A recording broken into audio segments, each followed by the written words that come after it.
Hi, I'm Jessica and I'll be your student nurse today, and we'll be going over your medication. The first medication is Monlunabast and the trade name is singular. The pharmaceutical name is Lucanist Agonist, and the therapeutic is bronchodilation, asthma, as well as cold and cough remedies. The action is it anti-agonist affects the Lucanus um, in the airway edema, smooth muscle constriction, and alters activity in the alters cellular activity.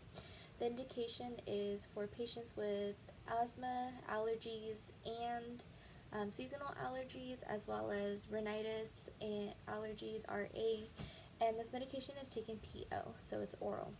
The other thing, for assessment, we're going to go ahead and assess the lungs. We're going to look for any wheezing. We're going to do vitals such as blood pressure, pulse, respiratory rate, SpO2.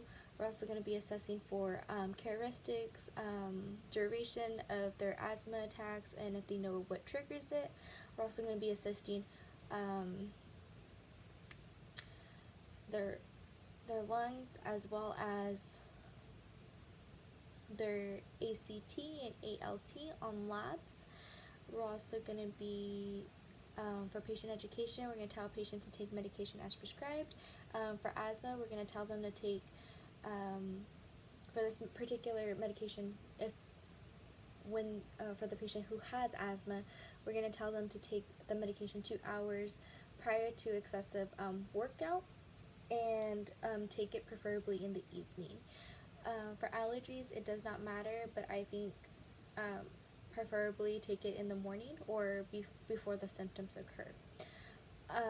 You also want to educate patient and be an advocate to the patient if they have asthma. You want to notify the HCP to have a rescue inhaler such as albuterol, and to see if the patient fits that criteria. If the patient is not too severe, then they may not need one. We also educate the patient's family and the patient about box breathing, pursed lip breathing when a patient is having an anxiety attack, asthma attack, as well as an allergy attack. We want to notify the HCP. We also want to notify the HCP if the patient is drinking alcohol. You want to avoid alcohol. You want to avoid alcohol, you want to avoid CNS, and you want to avoid NSAIDs while taking this medication.